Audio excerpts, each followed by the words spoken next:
Hi dears, welcome back. അപ്പോൾ ഇന്നും ഞാൻ വന്നിരിക്കുന്നത് നമുക്കൊക്കെ ഒരുപാട് പ്രയോജനകരമായിട്ടുള്ള നല്ലൊരു വീഡിയോ ആയിട്ടാണ് കേട്ടോ. ഇതുപോലെ കുറച്ച് പട്ട നമ്മുടെ കയ്യിലുണ്ടെങ്കിൽ ഒന്നല്ല ഒരു 100 കാര്യങ്ങൾ നമുക്ക് ചെയ്തെടുക്കാൻ വേണ്ടിയിട്ട് സാധിക്കും. മാത്രമല്ല നമ്മുടെ വീട്ടിലും നമ്മുടെ വീടിൻ്റെ ചുറ്റിലും ഒരുപാട് ശല്യക്കാരായ എലി, പെരുച്ചാഴി, പല്ലി, പാറ്റ, പൊടിയീച്ചകൾ ഇവറ്റുകളൊക്കെ നമ്മുടെ വീട്ടിലേക്ക് വരാത്ത രീതിക്ക് നമുക്ക് തുരത്തി ഓടിക്കാനും സാധിക്കും. അപ്പോൾ അതിന് വേണ്ടിയിട്ട് നമ്മുടെ പട്ട അല്ലെങ്കിൽ സിന്നമൺ നമുക്ക് ഇതുപോലൊന്ന് പൊടിച്ചെടുക്കാം. നല്ല രീതിയിൽ നമുക്ക് മിക്സിയുടെ ജാറിലേക്ക് ഇട്ടൊന്ന് പൊടിച്ചെടുക്കാം. ഈ ഒരു പട്ട പൊടിച്ചത് അല്ലെങ്കിൽ സിന്നമൺ പൊടിച്ചത് കൊണ്ട് നമുക്ക് ഒരുപാട് ആരോഗ്യ ഗുണങ്ങളും ഉണ്ട് കേട്ടോ. അപ്പോൾ ആവശ്യത്തിനുള്ള പട്ട ഞാൻ ഇതുപോലെ ചെറിയ കഷ്ണങ്ങളാക്കിയിട്ട് മിക്സിയുടെ ജാറിലേക്ക് ഇട്ട് കൊടുത്തിട്ടുണ്ട്. ഞാനിത് ചൂടാക്കാണ്ട് അങ്ങനെ തന്നെയാണ് കേട്ടോ മിക്സിയുടെ ജാറിലേക്ക് ഇട്ട് കൊടുത്തിരിക്കുന്നത്. നിങ്ങൾക്ക് വേണമെങ്കിൽ ഒന്ന് ചൂടാക്കിയിട്ടും മിക്സിയുടെ ജാറിലിട്ടിട്ട് ഇതുപോലൊന്ന് പൊടിച്ചെടുക്കാവുന്നതാണ്.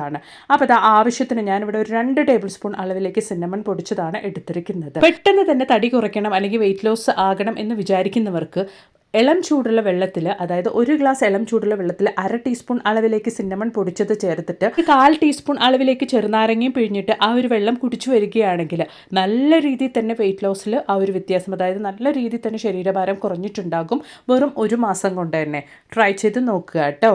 ഇത് സയൻറ്റിഫിക്കലി പ്രൂവൺ ആയിട്ടുള്ള നല്ലൊരു ഹെൽത്തി വെയിറ്റ് ലോസ് മെത്തേഡാണ്. നിങ്ങൾക്ക് വേണമെങ്കിൽ ജസ്റ്റ് ഒന്ന് ഗൂഗിൾ ചെയ്ത് നോക്കുകയാണെങ്കിൽ അത് മനസ്സിലാക്കാൻ വേണ്ടിയിട്ട് സാധിക്കും. അപ്പോൾ ഇനി നമുക്ക് നമ്മുടെ അടുത്ത ടിപ്പ് ഒന്ന് കണ്ടു നോക്കാം. അതിന് വേണ്ടിയിട്ട് ഞാൻ വിളക്കിലേക്ക് ഒരു 1/2 ടീസ്പൂൺ അളവിലേക്ക് പട്ട പൊടിച്ചതാണ് ചേർത്ത് കൊടുത്തിരിക്കുന്നത്. ഇനി നമുക്ക് ആവശ്യമായിട്ടുള്ളത് ബേ ലീഫാണ്. അത് ഞാൻ ഇതുപോലെ ചെറിയ കഷ്ണങ്ങളാക്കിയിട്ട് നമ്മുടെ പട്ട പൊടിച്ചതിൻ്റെ മുകളിലേക്കായിട്ട് ഇട്ട് കൊടുത്തിട്ടുണ്ട്. ഇനി നമുക്ക് ആവശ്യമായിട്ടുള്ളത് കർപ്പൂരമാണ്. അത്യാവശ്യം വലിയ കർപ്പൂരമായതുകൊണ്ട് തന്നെ ഒരു കർപ്പൂരമാണ് ഞാൻ എടുത്തിരിക്കുന്നത്. എന്നിട്ട് ഇതുപോലെ ആ ഒരു നമ്മൾ ചേർത്ത് കൊടുത്ത സിന്നമൺ പൗഡറിൻ്റെ ഉള്ളിലേക്കായിട്ട് നമ്മുടെ കർപ്പൂരം ഒന്ന് വെച്ച് കൊടുക്കാം ഇതുപോലെ. എന്നിട്ട് നമുക്കൊന്ന് കത്തിച്ചു കൊടുക്കുകയാണെങ്കിൽ ആ ഒരു സിന്നമൺ പൗഡറിൻ്റെയും നമ്മുടെ ബേ ലീഫിൻ്റെയും ഒക്കെ ആ ഒരു കൂട്ടത്തിൽ നമ്മുടെ ആ ഒരു കർപ്പൂരം കൂടി ചേർന്ന് കത്തുമ്പോൾ ഉണ്ടാകുന്ന ആ ഒരു സ്മെല്ല് അത്രത്തോളം നല്ലതാണ്. വൈകുന്നേര സമയത്ത് നമ്മൾ ഇതുപോലൊരു വിളക്ക് നമ്മുടെ വീട്ടിൽ കത്തിച്ചു വെക്കുകയാണെങ്കിൽ എത്രത്തോളം നെഗറ്റിവിറ്റി നമ്മുടെ വീട്ടിലുണ്ടെങ്കിലും അതൊക്കെ ഇല്ലാതായി നല്ലൊരു പോസിറ്റീവ് ഊർജ്ജം നമ്മുടെ വീട്ടിലേക്ക് കൊണ്ടുവരാൻ വേണ്ടിയിട്ട് സഹായിക്കും. മാത്രമല്ല ഈ പുകയിൽ നിന്നും നമ്മുടെ വീട്ടിൽ എത്രത്തോളം കൊതുകിൻ്റെയും പൊടിയീച്ചകളുടെയും ഇപ്പോൾ നല്ല ഫ്രൂട്ട് സീസൻ്റെ സമയമായതുകൊണ്ടുണ്ടാകുന്ന ഈച്ചകളുടെ ഒക്കെ ശല്യം നമുക്ക് ഇല്ലാണ്ടാക്കാൻ വേണ്ടിയിട്ട് സാധിക്കും. ഉറപ്പായിട്ടും ഒന്ന് ട്രൈ ചെയ്ത് നോക്കുക കേട്ടോ. അപ്പോൾ ഇനി നമുക്ക് നമ്മുടെ അടുത്ത ടിപ്പ് ഒന്ന് കണ്ട് നോക്കാം. നമ്മൾ പൊടിച്ച നമ്മുടെ സിന്നമൺ പൊടി നമ്മൾ രാത്രി ജോലിയൊക്കെ കഴിഞ്ഞതിന് ശേഷം നമ്മുടെ കിച്ചണിൽ ഇതുപോലെ ഗ്യാസ് സ്റ്റോപ്പിലും കൗണ്ടർ ടോപ്പിലൊക്കെ ആയിട്ട് ഒരുപാട് പല്ലിയുടെയും പാറ്റയുടെയും ശല്യമുള്ളവരാണെങ്കിൽ അല്ലെങ്കിൽ എലികളുടെ ശല്യമുള്ളവരാണെങ്കിൽ ഇതുപോലൊന്ന് സ്പ്രെഡ് ചെയ്താൽ മതിയാകും. പിന്നീട് അവറ്റുകളുടെ ശല്യം ഉണ്ടാവുകയില്ല. അപ്പോൾ ഇനി നമുക്ക് നമ്മുടെ അടുത്ത ടിപ്പ് ഒന്ന് കണ്ട് നോക്കാം. അതിന് വേണ്ടിയിട്ട് ഞാനിവിടെ കാലിയായ കംഫർട്ട് ബോട്ടിലാണ് കേട്ടോ എടുത്തിരിക്കുന്നത്. ഇതുപോലൊരു ബോട്ടിലാണ് എടുത്തിരിക്കുന്നത്. അതിൻ്റെ മൂടി നമുക്ക് മാറ്റിയേക്കാം. ആ ഒരു മൂടി നമുക്കിവിടെ ആവശ്യമില്ല. നമുക്കിത് ഒരുപാട് കാര്യത്തിന് വേണ്ടിയിട്ട് ഉപയോഗിക്കാം. അത് വലിച്ചെറിയേണ്ട ആവശ്യമില്ല കേട്ടോ. അതിനുശേഷം നമുക്ക് ആവശ്യമായിട്ടുള്ളത് ഈ ഒരു മേൽഭാഗത്തുള്ള ഈ ഒരു കവറും കൂടിയാണ്. അപ്പോൾ നമ്മൾ ആ ഒരു കവർ കട്ട് ചെയ്തെടുക്കുമ്പോൾ ആ ഒരു കംഫർട്ട് ബോട്ടിലുള്ള ആ ഒരു യെല്ലോ ഫ്ലവർ നമ്മൾ മുറിക്കാണ്ട് കൊണ്ട്, അതായത് വേസ്റ്റ് ആക്കാണ്ട് കൊണ്ട് കറക്റ്റ് ഷേപ്പിൽ തന്നെ നമുക്ക് കട്ട് ചെയ്തെടുക്കാൻ പാകത്തിന് വേണം നമ്മൾ ആ ഒരു കവർ കട്ട് ചെയ്തെടുക്കാൻ വേണ്ടിയിട്ട്. അപ്പോൾ കംഫർട്ട് ബോട്ടിലിൻ്റെ മുകളിലുള്ള കവർ നമ്മൾ അഴിച്ചെടുത്തിട്ടുണ്ട്. ഇനി നമുക്കൊരു സ്കെയിൽ ഉപയോഗിച്ച് നമ്മൾ എങ്ങനെയാണ് കട്ട് ചെയ്യുന്നത് ആ ഒരു ഭാഗം നമുക്കൊന്ന് മാർക്ക് ചെയ്തെടുക്കാം. അപ്പോൾ നമുക്കത് കട്ട് ചെയ്യാൻ വേണ്ടിയിട്ട് എളുപ്പമായിരിക്കും. അതിന് വേണ്ടിയിട്ടാണ്. അപ്പോൾ ഇതുപോലെ ആ ഒരു മുകൾ ഭാഗത്ത് സ്കെയിൽ വെച്ച് കൊടുത്തിട്ട് ഞാനൊന്ന് മാർക്ക് ചെയ്തെടുത്തിട്ടുണ്ട്. അതുപോലെ തന്നെ അതിൻ്റെ എല്ലാ ഭാഗവും, അതായത് ഈക്വൽ സൈഡ് നമ്മൾ കറക്റ്റായിട്ട് തന്നെ ആ ഒരു 4 സൈഡും നമ്മൾ ഒരുപോലെയാണ് ഇതുപോലെ മാർക്ക് ചെയ്തെടുക്കുന്നത്. അപ്പോഴാണ് നമുക്ക് ആ ഒരു കട്ട് ചെയ്യുന്ന സമയത്ത് എളുപ്പമായിരിക്കുകയുള്ളൂ. അപ്പോൾ അതിന് വേണ്ടിയിട്ട് ഞാൻ ഇതുപോലൊന്ന് മാർക്ക് ചെയ്ത് കൊടുത്തിട്ടുണ്ട്. സൈഡ് ഭാഗമൊക്കെ മാർക്ക് ചെയ്ത് കൊടുത്തതിന് ശേഷം ഫ്രണ്ടിൽ ഇതുപോലൊന്നും കൂടെ ഒന്ന് നമുക്ക് മാർക്ക് ചെയ്ത് കൊടുക്കണം. നമ്മൾ എങ്ങനെയാണോ മാർക്ക് ചെയ്യുന്നത് ആ ഒരു രീതിയിലാണ് നമ്മൾ ഈ ഒരു കംഫർട്ട് ബോട്ടിൽ കട്ട് ചെയ്തെടുക്കാൻ വേണ്ടിയിട്ട് പോകുന്നത്. അതുകൊണ്ടാണ് നമ്മൾ ആദ്യമേ ഈ ഒരു ബോട്ടിൽ ഇതുപോലെ കറക്റ്റായിട്ട് ഈവൺ ആയിട്ട് നമ്മൾ മാർക്ക് ചെയ്ത് കൊടുക്കുന്നത്. അപ്പോൾ 2 സൈഡും ഞാൻ ഈവൺ ആയിട്ട് മാർക്ക് ചെയ്ത് കൊടുത്തിട്ടുണ്ട്. ഇനി നൈഫ് നന്നായിട്ടൊന്ന് ചൂടാക്കിയതിന് ശേഷം നമ്മൾ കട്ട് ചെയ്തെടുക്കുകയാണെങ്കിൽ നമുക്ക് എളുപ്പത്തിൽ തന്നെ കട്ട് ചെയ്തെടുക്കാൻ വേണ്ടിയിട്ട് സാധിക്കും. അത് നിങ്ങൾക്ക് തന്നെ കാണാം. നൈഫ് നന്നായിട്ട് ചൂടായിരിക്കുന്നതുകൊണ്ട് തന്നെ നിങ്ങൾ കട്ട് ചെയ്യുന്ന സമയത്ത് വളരെയധികം കെയർഫുള്ളായിട്ട് വേണം കട്ട് ചെയ്യാൻ വേണ്ടിയിട്ട്. അല്ലെങ്കിൽ കൈ കൊണ്ട് മുറിയാൻ വേണ്ടിയിട്ട് ഒരുപാട് ചാൻസ് കൂടുതലാണ്. അപ്പോൾ കംഫർട്ട് ബോട്ടിൽ നമ്മുടെ നൈഫ് ചൂടാക്കിയിട്ട് വളരെ എളുപ്പത്തിൽ ഞാൻ ഇതുപോലൊന്ന് കട്ട് ചെയ്തെടുത്തിട്ടുണ്ട്. നിങ്ങൾക്കത് കാണാൻ വേണ്ടിയിട്ട് സാധിക്കും. ഇനി നമുക്കിതിൻ്റെ മുകൾ ഭാഗത്ത് ചെറിയൊരു ഹോൾസ്, അതായത് ചെറിയൊരു റൗണ്ട് ഷേപ്പ് ആക്കിയിട്ട് അവിടെയും കൂടെ ഒന്ന് കട്ട് ചെയ്ത് കൊടുക്കാനുണ്ട്. ഞാൻ വീഡിയോയിൽ കാണിക്കുന്ന ഭാഗത്തേക്കായിട്ട് അവിടെയും കൂടെ നമുക്ക് നൈഫ് നന്നായിട്ടൊന്ന് ചൂടാക്കിയിട്ട് ഒന്ന് കട്ട് ചെയ്തെടുക്കാം. അപ്പോൾ അത് അതിൻ്റെ മുകൾ ഭാഗവും ഞാൻ ഇതുപോലെ നൈഫ് നന്നായിട്ട് ചൂടാക്കിയിട്ടൊന്ന് കട്ട് ചെയ്തെടുത്തിട്ടുണ്ട്. ഇപ്പം നല്ലൊരു ബാഗ് രൂപത്തിലായിട്ടുണ്ട് നമ്മുടെ ഈ ഒരു കംഫർട്ട് ബോട്ടിൽ. ഒരുപാട് കാര്യത്തിന് വേണ്ടിയിട്ട് നമുക്കിത് ഉപയോഗിക്കാൻ വേണ്ടിയിട്ട് സാധിക്കും.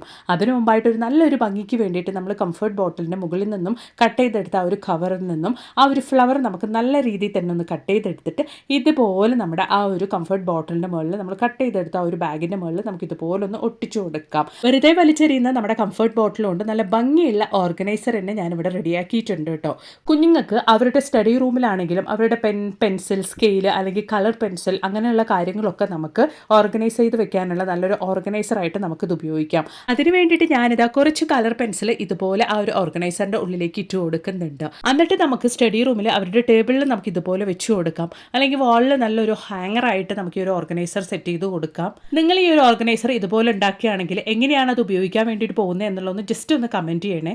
മാത്രമല്ല കിച്ചണിൽ നമുക്ക് നല്ലൊരു ഓർഗനൈസറായിട്ട് ഈ ഒരു ബാഗ് ഉപയോഗിക്കാൻ വേണ്ടിയിട്ട് സാധിക്കും. അപ്പോൾ വെറുതെ കളയുന്ന ഈ ഒരു കംഫർട്ട് ബോട്ടിൽ ഞാൻ ഉണ്ടാക്കിയ ഒരു ഓർഗനൈസർ ഞാൻ ഡബിൾ സൈഡ് സെല്ലോ ടേപ്പ് വെച്ചിട്ടാണ് കേട്ടോ ഒന്ന് ഒട്ടിച്ചെടുത്തിരിക്കുന്നത്. നമ്മുടെ കിച്ചണിൽ ഇതുപോലെ ഗ്യാസ് ലൈറ്റ്, സ്പൂണ്, ഫോർക്ക് കാര്യങ്ങളൊക്കെ നമുക്ക് ഹാങ് ചെയ്ത് വെക്കാനുള്ള നല്ലൊരു ഓർഗനൈസറായിട്ട് നമ്മുടെ ഈ ഒരു കംഫർട്ട് ബോട്ടിൽ നമുക്ക് ഇതുപോലെ ഉപയോഗിക്കാൻ വേണ്ടിയിട്ട് സാധിക്കും. ഉറപ്പായിട്ടൊന്ന് ട്രൈ ചെയ്ത് നോക്കുക കേട്ടോ. അപ്പോൾ ഇനി നമുക്ക് നമ്മുടെ അടുത്ത ടിപ്പ് ഒന്ന് കണ്ടു നോക്കാം. അതിന് വേണ്ടിയിട്ട് കാസറോളാണ് കേട്ടോ എടുത്തിരിക്കുന്നത്. ഇപ്പോൾ ഗ്യാസിനൊക്കെ നല്ല വിലയാണ്. വിചാരിച്ച സമയത്ത് നമുക്ക് ഗ്യാസും കിട്ടുകയില്ല.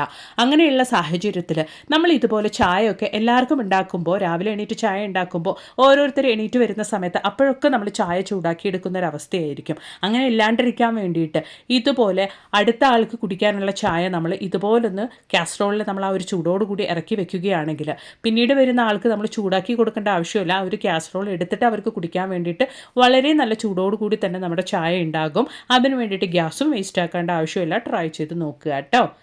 അപ്പോൾ ഇനി നമുക്ക് നമ്മുടെ അടുത്ത ടിപ്പ് ഒന്ന് കണ്ടു നോക്കിയാലോ. അതിന് വേണ്ടിയിട്ട് ഞാനിവിടെ ഒരു 1/2 ടീസ്പൂൺ അളവിലേക്ക് സിന്നമൺ പൊടി അല്ലെങ്കിൽ പട്ട പൊടിച്ചതാണ് ഒരു യൂസ് ആൻഡ് ത്രോ പാത്രത്തിലേക്ക് ഇട്ട് കൊടുത്തിരിക്കുന്നത്. അതോടൊപ്പം തന്നെ നന്നായിട്ട് ചൂടായിട്ടുള്ള വെള്ളം, അത്യാവശ്യം നല്ല വലിയ ഗ്ലാസ് അളവിലേക്കുള്ള വെള്ളമാണ് നമ്മൾ ഒഴിച്ചു കൊടുക്കുന്നത്.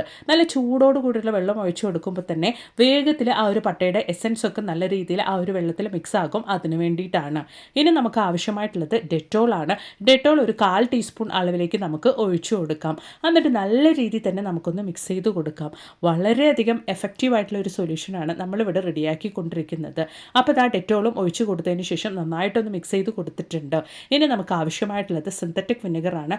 അതായത് അച്ചാറിനൊക്കെ നമ്മൾ ഉപയോഗിക്കുന്ന അതേ വിനെഗറാണ് നമ്മളിവിടെ ഉപയോഗിക്കുന്നത്. ഏകദേശം 3 ടേബിൾ സ്പൂൺ അളവിലേക്ക് സിന്തറ്റിക് വിനെഗറാണ് നമ്മുടെ സൊല്യൂഷനിലേക്ക് ഒഴിച്ചു കൊടുക്കുന്നത്. എന്നിട്ട് അതും കൂടെ ചേർത്ത് നമുക്ക് നന്നായിട്ടൊന്ന് മിക്സ് ചെയ്തെടുക്കാം. ഇപ്പോൾ ഏകദേശം 1/4 ലിറ്റർ അളവിലേക്ക് നമ്മളിവിടെ സൊല്യൂഷൻ റെഡിയാക്കിയിട്ടുണ്ട്. വളരെയധികം റിസൾട്ട് കിട്ടുന്ന ഒരു കിഡിലൻ സൊല്യൂഷനാണ് കേട്ടോ ഇത്. ഇനി നമ്മൾ ഈ ഒരു സൊല്യൂഷനിലേക്ക് ഇട്ട് കൊടുക്കാൻ വേണ്ടിയിട്ട് പോകുന്നത് വെളുത്തുള്ളിയാണ്. അതായത് 1 അല്ലി വെളുത്തുള്ളി നന്നായിട്ട് ഇടിച്ചിട്ട് അതും കൂടെ നമ്മുടെ സൊല്യൂഷനിലേക്ക് നമുക്ക് ചേർത്ത് കൊടുക്കാം. എന്നിട്ട് നന്നായിട്ട് തന്നെ ഒന്ന് മിക്സ് ചെയ്ത് കൊടുക്കാം. ഒരു അരമണിക്കൂർ സമയം അങ്ങനെ റെസ്റ്റ് ചെയ്യാൻ വെച്ചതിന് ശേഷം നമുക്ക് ഫിൽറ്റർ ചെയ്ത് വേറൊരു പാത്രത്തിലേക്ക് നമ്മുടെ സൊല്യൂഷൻ ഒന്ന് മാറ്റിയെടുക്കാം. അപ്പോൾ ഇതാ നമ്മുടെ സൊല്യൂഷൻ നമുക്കിവിടെ റെഡി ആയിട്ടുണ്ട്. അപ്പോൾ ഇനി നമുക്കിതൊന്ന് ഒരു ബോട്ടിലേക്ക് ഒന്ന് മാറ്റി ഒഴിക്കാം. നിങ്ങളുടെ കയ്യിൽ സ്പ്രേ ബോട്ടിൽ ഉണ്ടെങ്കിൽ അത് ഉപയോഗിക്കാവുന്നതാണ്. അതല്ല എങ്കിൽ നമുക്കിതുപോലെ ഒരു സ്പ്രേ ബോട്ടിൽ നമുക്ക് ഒഴിക്കാവുന്നതാണ്. അപ്പോൾ ഇതാ നമ്മുടെ സൊല്യൂഷൻ ഞാൻ ഇതുപോലെ ഒരു ബോട്ടിലേക്ക് ഒന്ന് ഒഴിച്ചിട്ടുണ്ട്. ഞാനിവിടെ പാത്രം കഴുകാൻ ഉപയോഗിക്കുന്ന ലിക്വിഡ് ഡിഷ് വാഷിൻ്റെ ബോട്ടിലാണ് റീയൂസ് ചെയ്ത് ഉപയോഗിക്കുന്നത്. നമ്മുടെ കയ്യിൽ ചെറിയ ജ്യൂസ് ബോട്ടിൽ ഉണ്ടെങ്കിൽ ആ ഒരു ബോട്ടിലിൻ്റെ മുടിയിൽ ഹോൾസ് ഇട്ടിട്ടാണെങ്കിൽ നമുക്ക് ഉപയോഗിക്കാവുന്നതാണ്. ഇനി നമുക്ക് നമ്മുടെ വീടിൻ്റെ ചുറ്റിലും അല്ലെങ്കിൽ കൃഷിയിടത്തും എവിടേക്കാണോ എലികളുടെയും പെരിച്ചാഴികളുടെയും പാമ്പിൻ്റെയും ശല്യമുള്ളത് അവിടെയൊക്കെ ആയിട്ട് കണ്ടിന്യൂസ് ആയിട്ട് വൈകുന്നേര സമയത്ത് നമ്മളൊരു 5-6 ദിവസം ഇതുപോലെ ഈ ഒരു സൊല്യൂഷൻ റെഡിയാക്കിയിട്ടൊന്ന് സ്പ്രേ ചെയ്ത് കൊടുത്താൽ മതിയാകും. പിന്നീട് അവറ്റകളെ നമുക്ക് കാണാൻ വേണ്ടിയിട്ട് പോലും കിട്ടുകയില്ല. ഇവറ്റകളെ കൊല്ലാണ്ട് കൊണ്ട് നമ്മുടെ കൃഷിയിടത്തേക്കും നമ്മുടെ വീടിൻ്റെ ചുറ്റിലേക്കും വരാത്ത രീതിക്ക് ചെയ്യാൻ വേണ്ടിയിട്ടുള്ള കിടിലൻ ടിപ്പാണ്. ട്രൈ ചെയ്ത് നോക്കുക കേട്ടോ. അപ്പോൾ ഇന്ന് ഞാൻ എൻ്റെ വീഡിയോയിൽ ഉൾപ്പെടുത്തിയിട്ടുണ്ടായിരുന്ന എല്ലാ ടിപ്സും നിങ്ങൾക്ക് ഒരുപാട് പ്രയോജനകരമായെന്ന് ഞാൻ കരുതുന്നു. വീഡിയോ ഇഷ്ടപ്പെടുകയാണെങ്കിൽ ഒന്ന് ലൈക്ക് ചെയ്യുക. അതോടൊപ്പം തന്നെ നിങ്ങളുടെ ഫ്രണ്ട്സ് ആൻഡ് ഫാമിലി കൂടെ ഒന്ന് ഷെയർ ചെയ്ത് സപ്പോർട്ട് ചെയ്യുക കേട്ടോ. അപ്പോൾ ഇനി ഒരു പുതിയ വീഡിയോ ആയിട്ട് നിങ്ങളുടെ അടുത്തേക്ക് വരുന്നത് വരയ്ക്കും എല്ലാവർക്കും ബായ്.